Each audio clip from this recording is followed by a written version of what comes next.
ज्ञानञ्जनशलाकया चक्षुर्मिलितं येन तस्मै श्रीगुरुवे नमः। श्रीचैतन्यमनोभीष्टं स्थापितं येन भूतले स्वयं रूप कदा मह्यं ददाति स्वपदान्तिकम्। वन्देऽहं श्रीगुरो श्रीयुतपद्कमलं श्रीगुरुं वैष्णवांचं श्रीरूपं साग्रजातं सैकं रघुनाथान्वितं तं सजीवम् साद्वैतं साधुतं परिजनसहितं कृष्ण चैतन्य देवं श्री राधा कृष्ण पादान सैगण ललिता श्री विशाखान्वितांच। हे कृष्ण करुणा सिंधु दीनबंधो जगतपते गोपेश गोपिका कांत राधा कांत नमस्ते। तप्त कांचन गौरांगी श्री राधे वृंदावनेश्वरी विष्णुसुते देवी प्रणमामि हरिप्रिये। वाञ्छाकल्पतरुभ्यश्च कृपा सिन्धुभ्यैव च पतितानां पावनेभ्यो वैष्णवेभ्यो नमो नमः। जय श्री कृष्ण चैतन्य प्रभु नित्यानंद श्री अद्वैत गदाधर श्रीवासादि गौर भक्तवृंद। हरे कृष्णा कृष्णा कृष्णा हरे हरे हरे राम राम राम हरे हरे।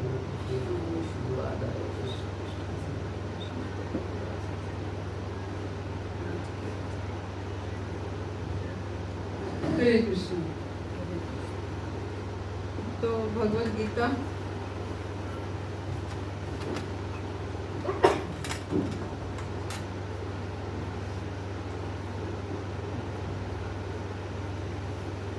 हमने पिछली क्लास में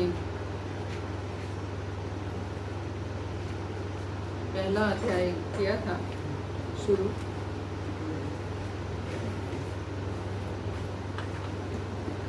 तो आज श्लोक कम आए हैं कि श्लोक कंठस्थ करने को दिया था शायद, तो डर गए होंगे कि श्लोक सुनाना पड़ेगा। ऐसा नहीं है कि हम कोई नहीं कर पाता तो कोई पनिशमेंट नहीं है कि हम पनिशमेंट दे देंगे। तो कल पिछली क्लास में हमने क्या किया था? पहला श्लोक, पहले अध्याय का पहला श्लोक किया था। तो पहले श्लोक किसने बोला? पहला श्लोक धृतराष्ट्र ने। तो कौन किसको कंठस्थ है पहला श्लोक? किसने याद किया? कोई बात नहीं, लय की कोई बात नहीं है, आप बताइए।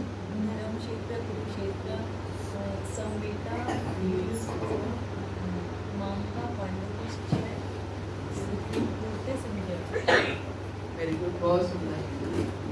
लय की कोई बात नहीं, हमें याद होना चाहिए। धर्म क्षेत्रे कुरुक्षेत्रे समवेता युयुत्सवा मामका पांडवाश्चैव किम अकुर्वत संजय।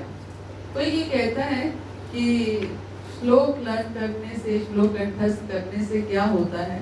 कुछ नहीं होता है, कुछ हम भगवान से इंटीमेट हो जाते हैं कि भगवान की वाणी को हम अपनी वाणी से जब करते हैं तो भगवान से इंटीमेट हो जाते हैं और हमारे अंदर, खुद के अंदर कॉन्फिडेंस बिल्टअप होता है ना। हमारे आपको अगर 4 गीता के श्लोक याद होंगे, आपको अपने अंदर कॉन्फिडेंस आ जाएगा कि हाँ, मेरे को गीता के श्लोक याद हैं, है ना।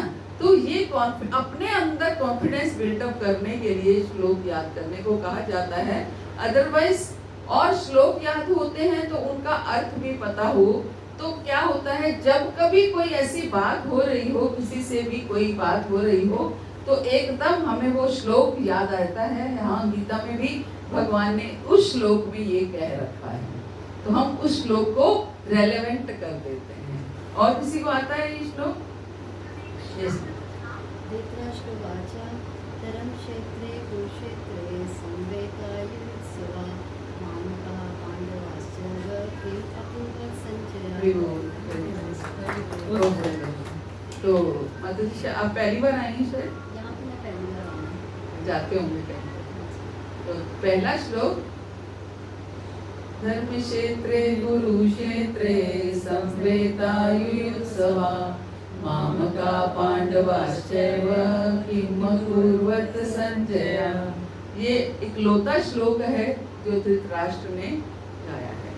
तो क्या कहा है धृतराष्ट्र, क्या कह रहे हैं कि हे संजय, धर्म भूमि कुरुक्षेत्र में युद्ध की इच्छा से एकत्र हुए मेरे तथा पांडु के पुत्रों ने क्या किया। मामका पांडवाश्चैव, मामका मीन्स मेरे। इससे क्या समझ में आती है कि धृतराष्ट्र अपने और पांडु के पुत्रों में भेद कर रहे हैं। अपने पुत्रों में उनका मोह है और पांडु के पुत्रों को वो एक अलग समझ रहे हैं, है ना। तो मामका मीन्स मेरे पुत्रों में और पांडु के पुत्रों में क्या हो रहा है, क्या चल रहा है। किससे पूछ रहे हैं? संजय से पूछ रहे हैं, क्योंकि धृतराष्ट्र तो नेत्रहीन है और संजय जो है लाइव टेलीकास्ट वहां से देख करके धृतराष्ट्र को बता रहे हैं। तो हम ईच एंड एवरी श्लोक नहीं करेंगे, लेकिन मुख्य भूमि ये एक तरह से भगवत गीता की बैकग्राउंड है कि भगवान ने भगवत गीता क्यों सुनाई, क्यों ऐसे शब्द सुनाए, क्योंकि ये एक पहला अध्याय जो है भगवत गीता की बैकग्राउंड है। तो आगे धृतराष्ट्र, हमने पिछली क्लास में कुरुक्षेत्र की भी चर्चा की थी कि कुरुक्षेत्र क्या है? धर्म क्षेत्र है। धर्म क्षेत्र क्यों है? क्योंकि वहाँ पे यज्ञ किए थे देवताओं ने, क्योंकि देवताओं ने वहाँ पर यज्ञ किए और राजा कुरु ने वहाँ पर तपस्या की। तो राजा कुरु ने वहाँ पर अगर तपस्या की तो ये धर्म क्षेत्र है। मीन्स ऐसा क्षेत्र जहाँ पर अधर्म हो ही नहीं सकता, ऐसा क्षेत्र जहाँ पर अधर्म हो ही नहीं सकता। तो इसलिए युद्ध के लिए वो स्थान चुना गया, कुरुक्षेत्र का स्थान चुना गया, क्योंकि वहां पर जीत किसकी होगी? जो धर्म के फेवर में होगा, अधर्म हो ही नहीं सकता। इसलिए कुरुक्षेत्र का स्थान चुना गया। तो अब आगे जो है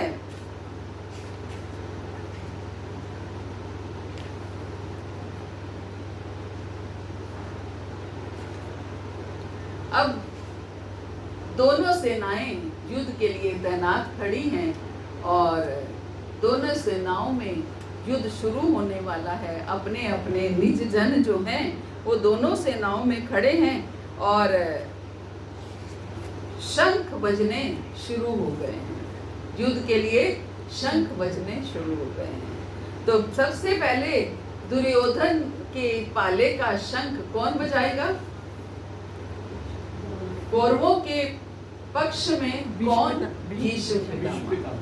तो सबसे पहले भीष्म पितामह ने अपना शंख बजाया, क्योंकि उससे पहले दुर्योधन को ऐसा लग रहा था कि कहीं भीष्म पितामह ऐसा तो नहीं कि युद्ध ना करना चाहते हो, क्योंकि कहीं ना कहीं दुर्योधन को ये पता था कि भीष्म पितामह पांडवों को ज्यादा पसंद करते हैं। तो इसलिए उनको ये लग रहा था कि भीष्म पितामह ऐसा तो नहीं कि खड़े तो मेरे पक्ष में हैं और फेवर वो उनकी करें। तो इसलिए वो भीष्म पितामह का भी उत्साह जागृत कर रहे थे कि देखो वहाँ आपके अपोजिट पार्टी में वो लड़ रहे हैं, या आपके साथ कर्ण भी है, मैं भी हूँ, और कौन थे उनके गुरु? द्रोणाचार्य जी, द्रोणाचार्य भी हैं। ऐसे उनका उत्साह वर्धन कर रहे थे। और तभी फिर भीष्म पितामह ने अपना शंख बजाया। किसका शंख बजाया? युद्ध शुरू होने का शंख बजाया। दुर्योधन के पक्ष का युद्ध शुरू होने का शंख बजाया। वैसे शंख ध्वनि कब बजाई जाती है? मंगल ध्वनि कही जाती है ना। शंख ध्वनि अगर आरती के समय पे, पूजा के समय पर बजती है तो मंगल ध्वनि कही जाती है, लेकिन अगर युद्ध के समय बजती है तो अमंगल ध्वनि हो जाती है ना, क्योंकि युद्ध का ऐलान करती है। इसलिए कहाँ बज रहा है शंख, ये उसके ऊपर निर्भर करता है। तो वो शंख जो है युद्ध भूमि में बज रहा है, तो इसका मतलब अमंगल के लक्षण, निशान दिख रहे हैं। तो इसलिए शंख ध्वनि पहले भीष्म पितामह ने बजाई और फिर उस दूसरी ओर भगवान कृष्ण ने अपना शंख बजाया। भगवान कृष्ण के शंख का नाम क्या था? पांच जन्य शंख। भगवान कृष्ण ने अपना 5 जन ने शंख बजाया और अर्जुन के शंख का नाम क्या था?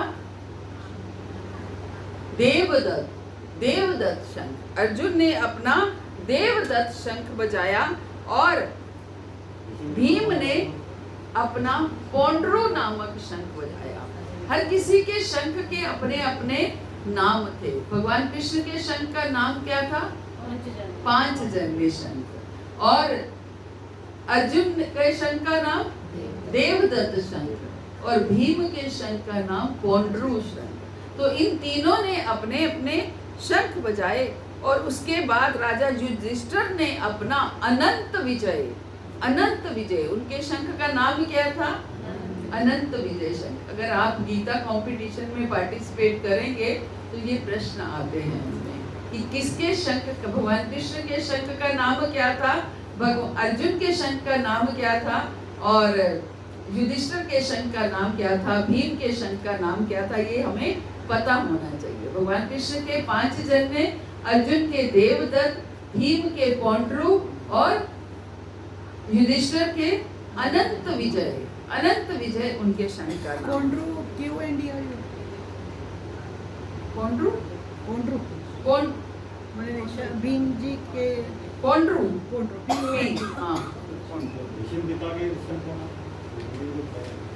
भीष्म पितामह के शंख के नाम वर्णन नहीं किया गया है, केवल इन्हीं के शंखों के नाम वर्णन किया गया है। 5 जन्य मीन्स 5 उससे वो उनसे 5 उनके पंच मुख थे, इसलिए 5 जन्य शंख कहा गया है।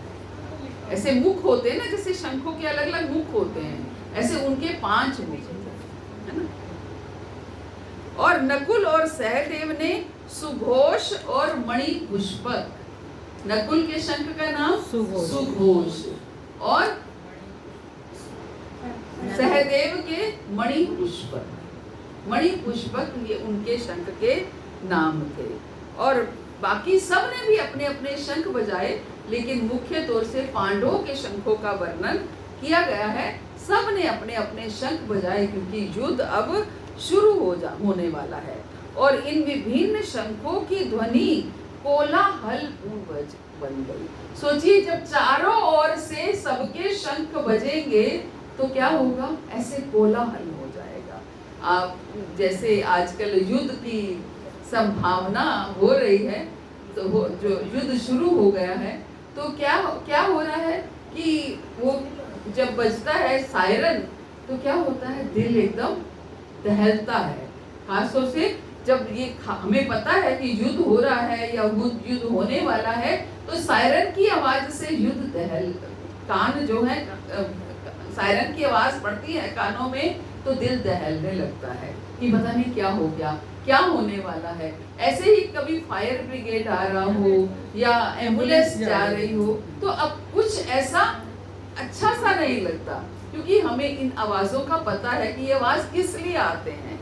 ऐसे ही युद्ध भूमि में जब शंख बजता है तो कोलाहल मच गया, है ना। और जब आरती के समय शंख बजता है, क्या है? मन प्रफुल्लित हो जाता है। और खास तौर से जब आरती होती है, शंख बजता है और साथ में उल्लू ध्वनि बजती है, तो मन क्या होता है? गदगद हो जाता है।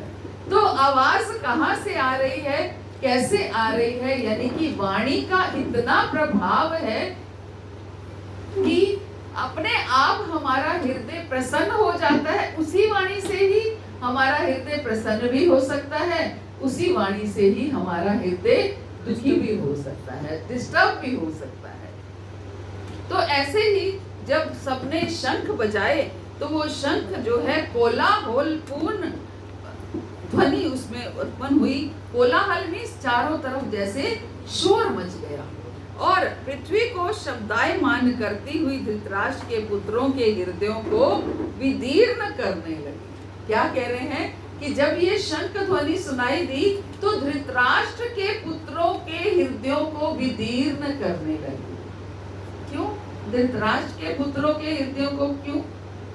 बाकी भी तो लोग थे वहां पे, पांडु के पुत्र भी थे, केवल धृतराष्ट्र के पुत्रों के हृदयों को विदीर्ण क्यों किया?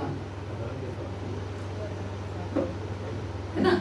यहाँ बताया जा रहा है भगवद गीता में कि जब शंख इन विभिन्न शंखों की ध्वनि कोलाहल पूर्ण बन गई, जो आकाश तथा पृथ्वी को शब्दायमान करती हुई धृतराष्ट्र के पुत्रों के हृदयों को विदीर्ण करने लगी।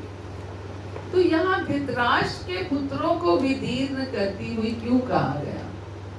बाकी लोगों का क्यों नाम नहीं लिया गया? क्योंकि ऑपोजिट पार्टी में कृष्णा थे, तो कृष्णा जहाँ पे जीत निश्चित। यस, जहाँ कृष्ण है वहाँ जीत निश्चय है। यत्र योगेश्वर कृष्णा यत्र पार्थो धनुर्धरा तत्र श्री विजया भूति ध्रुवा नीतिमती। जहाँ श्री कृष्ण है वहाँ जीत निश्चित है, वहाँ कोई भय नहीं है। हृदय विदीर्ण क्यों हुआ? क्योंकि भय है कि पता नहीं क्या होगा, पता नहीं हम हारेंगे या जीतेंगे, और ज्यादा आशंका किसकी है? हारने की है, इसलिए हृदय में भय हो गया।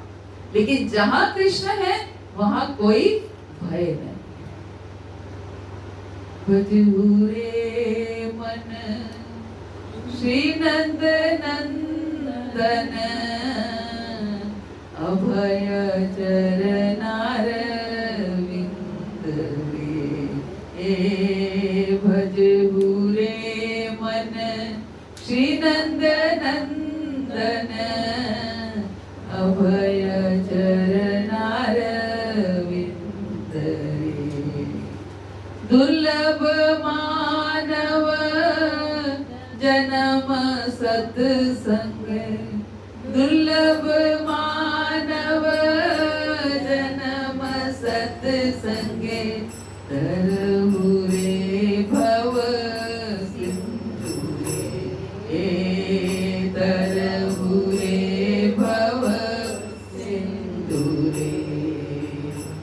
भजहु रे मन श्री नंद नंदन, भजहु रे मन श्री नंद नंदन अभय चरनार विंद रे।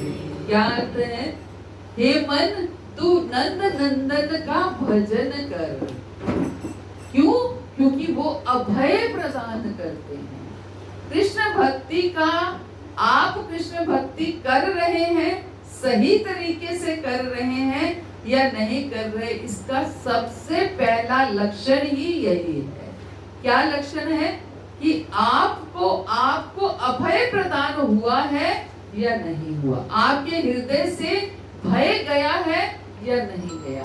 आप जितने परसेंटेज में निर्भय होते चले जाएंगे, उतना यानी कि आप भक्ति में निपुण होते चले जा रहे हैं। सबसे पहला उसका बाय प्रोडक्ट कह सकते हैं। भक्ति आप कर रहे हैं, कृष्ण भक्ति आप कर रहे हैं, तो उसका पहला बाय प्रोडक्ट क्या है? कि अभय चरणारविंद रे। आपके अंदर से भय जो है वो समाप्त हो जाएगा। अभी तक क्या है, हमारे अंदर हर समय भय में जीते हैं। पति घर से गए हैं, पता नहीं कुछ होगा तो नहीं, बेटी का एक दिन फोन नहीं आया, पता नहीं ठीक तो होगी, पता नहीं क्या। अभय, हमें भय लगा रहता है हर समय। कोई घर से गया तो जब तक वो घर लौटा नहीं, भय है ना। तो हर समय भय। धनी है तो धनी को अपने धन का भय है कि कहीं ये धन मेरे से छीन ना जाए, कभी ये पोजीशन मेरे से छीन ना जाए। हर व्यक्ति को भय है, किसी ना किसी चीज का भय है। लेकिन जो भक्त है वो अभय है, उसको कोई भय नहीं है, क्योंकि उसने किसी वस्तु को अपना माना ही नहीं है। अगर वो किसी वस्तु को अपना मानता ही नहीं है तो फिर किसके खोने का भय है? भय किस चीज का होता है? जब हम किसी वस्तु को अपना मानते हैं तो भय होता है कि कहीं ये हमसे खो ना जाए, छीन ना जाए। जब हम किसी वस्तु को अपना मानते ही नहीं है तो फिर जब वो मेरी है ही नहीं तो मुझे भय किस चीज का, है ना। तो फिर मुझे भय किस चीज का? तो यही कहा गया है कि कृष्ण भक्त जो है वो अभय, कृष्ण भक्ति अभय जो रहते हैं, जो भगवान का, कृष्ण का नाम लेते हैं, कृष्ण का नाम अभय प्रदान करता है। तो यही कहा कि इसलिए जब शंख बजे तो कौरवों के हृदय जो है वो विदीर्ण हो गए। कौरवों को डर लगने लगा कि ये अब युद्ध हो रहा है, और अब जो है युद्ध शुरू होने लगा है। दोनों रथ, दोनों जो है पार्टीज आमने सामने खड़ी हैं, और जो अर्जुन का रथ है उसके ऊपर हनुमान जी की पताका लगी है, हनुमान जी का झंडा लगा है। क्यों? क्योंकि जहाँ भगवान होते हैं वहाँ पे हनुमान जी तो है। जहाँ भगवान है वहाँ हनुमान जी हैं। और जब भगवान ने रावण का वध किया था, लंका पर युद्ध किया था, तो क्या हुआ? तब हनुमान जी साथ थे, और भगवान अपने हर कार्य का क्रेडिट जो है वो अपने भक्त को देते हैं। इसलिए भगवान क्या है, हनुमान जी को क्रेडिट देने के लिए हमेशा ये कहते हैं कि हनुमान जी की वजह से ही लंका पर मैंने विजय प्राप्त की। मैंने विजय नहीं प्राप्त की, हनुमान जी ने विजय प्राप्त की। इसलिए पताका किसकी लगी? हनुमान जी की पताका। अब अर्जुन, जब युद्ध होता था इतना शोर होता था, हालांकि भगवान कृष्ण भगवान हैं और अर्जुन भक्त हैं, लेकिन एक अपने भक्त के कारण भगवान क्या बने? सारथी बने। और सारथी बने तो अर्जुन जो है उनको इंस्ट्रक्शंस दे रहे हैं, अब इस तरफ चलो, अब इस तरफ चलो, अब आगे चलो, दाएं चलो, बाएं चलो, कैसे भी इंस्ट्रक्शन दे रहे हैं, क्योंकि वो सारथी है और वो मालिक हैं इस समय, है ना? इस समय मालिक हैं। और इंस्ट्रक्शन देने के लिए भी युद्ध का इतना शोर है, मुख से आवाज जो निकलती है वो सुनाई नहीं देती है। तो अर्जुन, और हाथ में क्या है? तीर कमान है, और अर्जुन क्या है? पैर से इशारा कर रहे हैं, पैर से टच करके बता रहे हैं। राइट पांव टच करते हैं तो दाएं मुड़ना है, लेफ्ट पांव टच करते हैं तो बाएं मुड़ना है। इस तरीके से भगवान की भक्त वत्सलता, भगवान की दयालुता, ये देखिए कि अपने भक्त के लिए वो क्या बन जाते हैं? सारथी बन जाते हैं ना, अपने भक्त के लिए सारथी बन जाते हैं। तो बहुत सुंदर वो गाते हैं।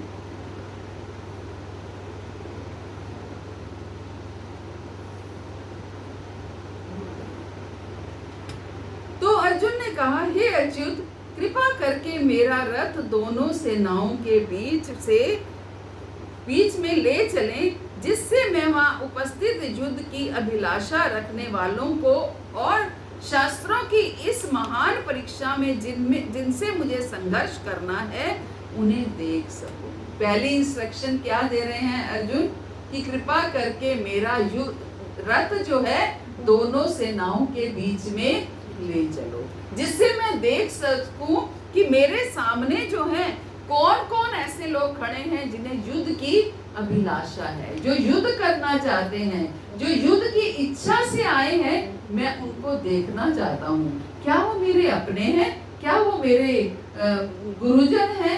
क्या मेरे वो चाचा, ताऊ, पितामह, कौन कौन है? मैं देखना चाहता हूँ कौन कौन को युद्ध की अभिलाषा है, जो और शस्त्रों की इस महान परीक्षा में जिनसे मुझे संघर्ष करना है उन्हें मैं देखना चाहता हूँ। मैं देखना चाहता हूँ आखिर मुझे युद्ध करना किसके साथ है, कौन सामने खड़े हैं।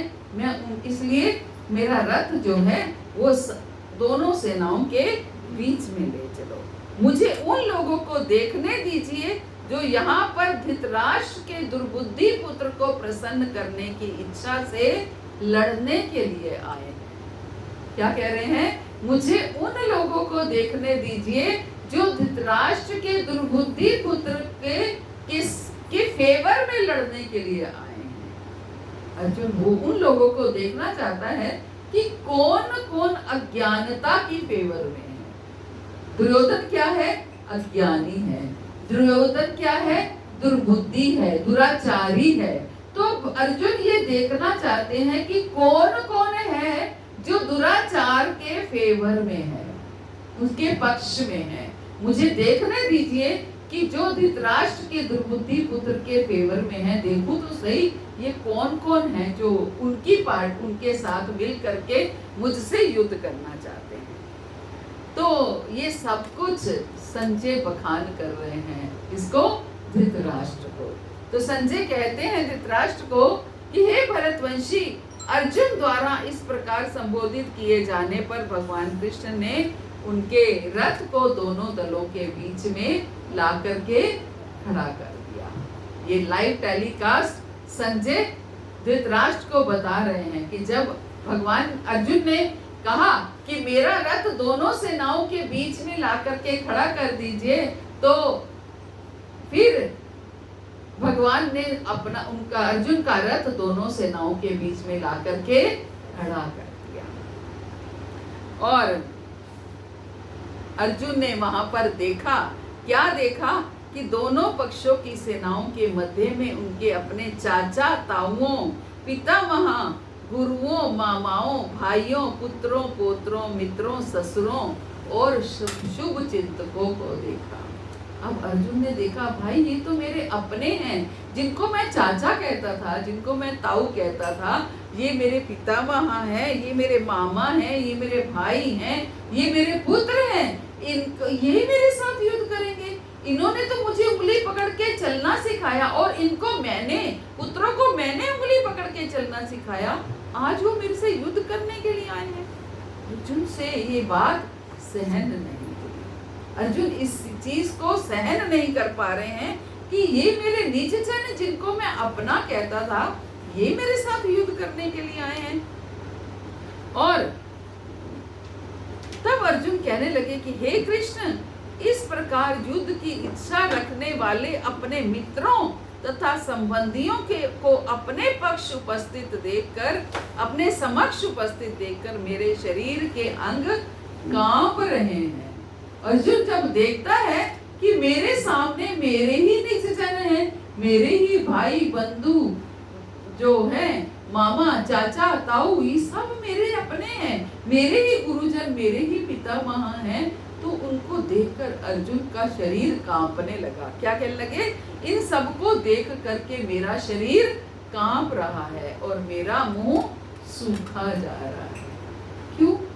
अर्जुन का शरीर क्यों कांप रहा है? क्या अर्जुन दुर्बल थे? दुर्बलता के कारण अर्जुन का शरीर कांप रहा है? तो फिर क्यों कांप रहा है? अपने प्रियजन को अपने भाई बंधुओं को देखकर, यानी कि दया के कारण उनका शरीर कांप रहा है ना? दया आ रही है उनको, उनके हृदय की कोमलता के कारण उनका शरीर कांप रहा है कि हृदय इतना कोमल है कि अपने ही प्रियजनों को सामने देख कर के हृदय में आ रहा है, भाई ये तो मेरे गले लगते थे, इनको तो मैं प्यार करता था, ये तो मैं इनके साथ तो खेलता था, इनके साथ ये कार्य करता था, तो आज अगर ऐसा हो रहा है तो अपने हृदय की कोमलता के कारण अर्जुन का हृदय विदीर्ण हो रहा है, दुखी हो रहा है ना? और क्या कह रहे हैं? मेरा सारा शरीर कांप रहा है अपने निज जनों को देखकर। हमें पता चले कि हमारे ही अपने चाचे ताऊ हमसे युद्ध करने के लिए, लड़ने के लिए आए हैं, या कई बार हम देखते हैं भाइयों में झगड़ा हो जाता है, तो क्या होता है? हृदय दहलने लगता है ना? भाई को मार देता है तो हृदय दहलने लगता है कि यही दोनों भाई एक साथ खेलते थे बचपन में, और आज देखो प्रॉपर्टी के पीछे दोनों इतना झगड़ा कर रहे हैं कि एक दूसरे को कोर्ट में लेके चले जाते हैं। तो क्या होता है? हृदय बड़ा दुखी होता है। तो यही कह रहे हैं कि मेरा सारा शरीर कांप रहा है और मेरे रोंगटे खड़े हो रहे हैं, मेरा गांडीव हाथ से सरक रहा है। गांडीव अर्जुन के धनुष का नाम है। धनुष का नाम क्या है? गांडीव है। तो गांडीव हाथ से सरक रहा है। क्यों सरक रहा है? सामने अपने हैं, एक डॉक्टर भी जब सर्जरी करता है तो अपने घर के फैमिली मेंबर्स के लिए सर्जरी करना उसके लिए मुश्किल हो जाता है, हाथ कांपने लगते हैं। इसलिए अपने प्रियजनों की सर्जरी वो खुद नहीं कर सकता, किसी और डॉक्टर से करवाता है। तो ऐसे ही अर्जुन वैसे तो इतने युद्ध जीते, अर्जुन इतने बड़े परम योद्धा थे, लेकिन आज का जो युद्ध वो करने के लिए आए, आज क्या हो रहा है, सिर चकरा रहा है, हाथ कांप रहे हैं और गांडीव सजका जा रहा है ना, रोंगटे खड़े हो रहे हैं और सारा शरीर कांप रहा है। मैं यहाँ अब और अधिक खड़ा रहने में असमर्थ हूँ। क्या कह रहे हैं? अब मैं और अधिक खड़ा रहने में असमर्थ हूँ। मैं अपने को भूल रहा हूँ और मेरा सिर चकरा रहा है। हे कृष्ण, मुझे केवल अमंगल के कारण दिख रहे हैं। मेरा सिर चकरा रहा है और मैं अपने को भूल रहा हूँ, मैं और अधिक खड़ा रहने में असमर्थ हूँ, मुझे केवल अमंगल ही अमंगल दिख रहा है। हे कृष्ण, इस युद्ध में अपने ही स्वजनों का वध करने से ना तो मुझे अच्छाई दिखती है और ना मैं उसमें किसी प्रकार की विजय, राज्य या सुख की इच्छा रखता हूँ। कि इस युद्ध में क्या होगा कि अगर मैं अपने ही जनों, मेरे अपने चाचा ताऊ भाई बंधु जो भी हैं, अगर मैं अपने ही स्वजनों का, अपने ही निज जनों का वध करूंगा तो इसमें मुझे कोई मंगल के लक्षण दिखाई नहीं देते, अमंगल ही अमंगल दिख रहा है। इसमें मुझे अगर कोई विजय प्राप्त हो भी जाती है, राज्य सुख प्राप्त हो भी जाता है, तो मैं ऐसे राज्य सुख की इच्छा नहीं रखता, है ना, मैं ऐसे राज्य सुख की इच्छा नहीं रखता। हे गोविंद, हमें राज्य सुख अथवा इस जीवन से क्या लाभ, क्योंकि जिन सारे लोगों के लिए हम उन्हें चाहते हैं वे ही इस युद्ध भूमि में खड़े हैं। हम कुछ भी चाहते हैं, अगर मान लो हम घर में कोई नई चीज लेके आए हैं, तो गाड़ी लेके आते हैं तो लगता है कि घर में कोई तो वो देखने वाला, अगर कोई देखने वाला नहीं है तो वो शॉपिंग करने का, कोई कुछ नई चीज लाने का कोई लाभ नहीं दिखता, क्योंकि हमारे सुख को बांटने वाला, हमारे आनंद को बांटने वाला कोई है ही नहीं। अगर वही चीज हम लेके आते हैं और घर में परिवार है तो देखो वो सुख, वो जो आनंद है वो दुगना तिगुना हो जाता है ना। ऐसे ही अर्जुन यही कह रहे हैं कि मैं अगर जीत भी गया, अगर मुझे राज्य प्राप्त भी हो गया, तो फिर उस राज्य का लाभ ही क्या जब उसको देखने वाला, उसको भोगने वाला कोई होगा ही। तो ये हमें बताया गया है। समय हमारे पास आधे घंटे का होता है, इसलिए वो बहुत जल्दी लगता है कि खत्म हो जाएगा, हो रहा है। तो बाकी अगली क्लास में करेंगे। तो आज के क्लास में हमें क्या समझ में आया, इसका निष्कर्ष यही है कि अर्जुन को युद्ध भूमि में लाया गया, अर्जुन युद्ध भूमि में आया, लेकिन अर्जुन की युद्ध करने की इच्छा नहीं हो रही है ना, इच्छा नहीं हो रही है। क्यों नहीं हो रही है? क्योंकि उसके, वो सबको अपना मान रहा है, उसके अंदर ममता, अहंता, ममता का भाव आ रहा है कि ये मेरे हैं, मैं और मेरा का भाव आ रहा है। उसके अंदर मोह जागृत हो रहा है ना, कोमलता है लेकिन ये क्या हो रहा है, मोह जागृत हो रहा है, और उस मोह के कारण वो उनसे युद्ध करना नहीं चाहते। हरे कृष्णा। श्री प्रभुपाद की जय, गुरु महाराज की जय। आप सब तो किसी का कोई प्रश्न है? माता जी, ये जो भूमि है जहाँ पे युद्ध हो रहा है, ये जैसे हमने मंगल ध्वनि, अमंगल ध्वनि, तो ये क्या गिना जाएगा इस युद्ध में? कि सामने तो भगवान है वैसे। नहीं, भगवान तो है, लेकिन युद्ध जो हो रहा है वो किसी अच्छे उसके लिए तो नहीं हो रहा ना। युद्ध अगर यही बात आसानी से समझौता करके हो जाता तो युद्ध की नौबत नहीं आती। तो युद्ध तो अमंगल ही करता है, कभी मंगल तो करता नहीं है ना। अगर टेररिस्ट हमारे लोगों को अटैक नहीं करते तो हमें युद्ध करने की क्या पड़ी? कौन युद्ध करना चाहता है? लेकिन अगर उन्होंने पहल की तो हमने अटैक, है ना? तो युद्ध तो कभी मंगल नहीं होता है, युद्ध हमेशा अमंगल ही होता है। भले ही वो टेररिस्ट हैं, आज उनको मारा गया तो एक जीवात्मा जो इस भौतिक जगत में भगवान ने भेजी, वो कुछ अच्छा भी काम कर सकती थी, लेकिन उसने आकर के क्या किया? टेररिज्म फैलाया, है ना? आकर के एक वही जीव, एक भगवान के भेजे हुए ही बंदे होते हैं जो आकर के धर्म का प्रचार करते हैं, और भगवान के भेजे हुए ही बंदे होते हैं जो टेररिज्म फैलाते हैं, है ना? तो हैं तो जीव भगवान के ही जीव है, लेकिन दोनों लोग काम अलग अलग करते हैं। क्यों? ऐसा क्यों? संगति का असर है। संगति का असर है, उनकी एजुकेशन का असर है, उनका प्रारब्ध है ना? प्रारब्ध है, वो क्या है? जो वो आसुरी प्रवृत्ति के हैं, और जो प्रचार कर रहे हैं वो दैवी प्रवृत्ति के हैं। उनकी प्रवृत्ति ही आसुरी है। आसुरी प्रवृत्ति में मार काट की प्रवृत्ति है, और जो प्रचार कर रहे हैं उनकी प्रवृत्ति दैवी प्रवृत्ति है। क्योंकि ये लगता है जो चीज हमें मिला है सबको मिले। हमें अगर कृष्ण भक्ति में आनंद आ रहा है, सबको आनंद आए। हम अगर इसका लाभ उठा रहे हैं, सब इसका लाभ उठाए, है ना? तो ये अंतर है दोनों ही भगवान के बंदे, दोनों ही जीवात्माएं हैं। तो इसलिए तो जो भी है होता है, वो सब कुछ होता तो भगवान के उसमें है, लेकिन सबको को स्वतंत्रता दी गई है, अपनी इच्छा कि आप अपनी इच्छा से ये कार्य कर सकते हैं। मतलब जैसे हम अभी लाइफ जी रहे हैं, वो हमारे प्रीवियस कर्मस की वजह से है, तो हो सकता है कुछ हमारे गलत कर्मस भी रहे हों, तो क्या हम अपने कर्मस को चेंज कर सकते हैं? बिल्कुल, भक्ति हमारे कर्मस को चेंज करती है। एकमात्र भक्ति से ही हम अपने कर्मस को चेंज कर सकते हैं।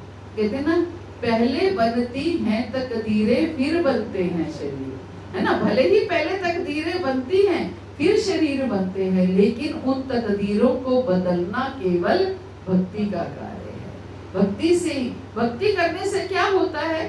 हम हो सकता है पिछले कर्मास की वजह से हमारे ऊपर तलवार गिरनी हो, वो एक सुई की तरह लग करके रह जाए। तो ये टेररिस्ट में अपनी डेस्टिनी चेंज कर सकते हैं?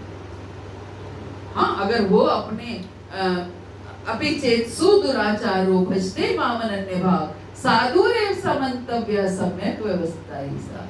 भगवान क्या कहते हैं भगवद गीता में कि कोई दुराचारी से दुराचारी व्यक्ति भी हो, अगर वो अनन्य भाव से मेरा भजन करता है, मेरी शरण में आ जाता है, तो भगवान कहते हैं उसे साधु मानना चाहिए। अगर वो टेररिस्ट भी भगवान की अनन्य भक्ति में लग जाते हैं, तो भगवान कहते हैं उन्हें साधु मानना चाहिए। हमारे सामने वाल्मीकि जी का उदाहरण है। वाल्मीकि जी क्या थे? डाकू ही तो थे, मारते थे, काटते थे, उंगलियां काट काट के अपने गले में डालते थे। लेकिन केवल भगवान के नाम ने, राम राम करते करते क्या हो गया कि आज स्वयं राम गाथा लिखने बैठ गए। तो डेस्टिनी बदली ना? तो इस तरीके से भगवान का नाम हमें बदल सकता है, और कोई किसी में भी शक्ति नहीं है कि वो हमारे भाग्य को बदल सके, लेकिन भगवान के नाम में इतनी शक्ति है कि वो हमारा भाग्य भी बदल सके। और कुछ? माता, ये क्या कहते हैं, लॉर्ड कृष्णा ये भी तो वो असुर में थे। असुर में थे? कैसे? क्योंकि जब इन्होंने पूतना का तन पास किया था, तो वो यस, पूतना का स्तन पान किया, तो फिर पूतना तो असुर थी। तो वो ऐसे तो भगवान तो शूद्र भी हैं और ब्राह्मण भी है, क्षत्रिय भी हैं और वैश्य के बेर भी खाए। भगवान तो सब कुछ है, शबरी के बेर भी खाए, है ना? भगवान तो, आप क्या सोचते हैं? तो जब भगवान शूकर रूप में आए तो भगवान ने क्या खाया होगा? क्या खाया? विष्ठा ही तो खाई होगी। जब शरीर शूकर का धारण किया तो जो भोजन खाया वो भी तो शूकर वाला खाया। मत्स्य रूप में भगवान आए तो भगवान ने क्या खाया होगा?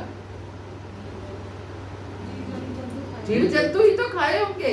भगवान कहते हैं पत्र पुष्प फल तोयम यो में भक्त्या प्रेष। एक और ये 5वें मतलब जो आपने बताया था वो छठे में आए थे, छठे अवतार में आए थे ये नरसिंह। ये इसमें आया होगा 5वें अवतार में आया। 5वां होगा, हो सकता है मैं गलत बोल रही हूँ। 5वां होगा बस। इस बार आ रही है नरसिंह चतुर्थी। हाँ जी, इस तरह। अभी आज मोहनी उतार हाँ जी, मोहिनी एकादशी। हाँ जी, हाँ जी। चलिए अब एक माला करते हैं फिर आते हैं।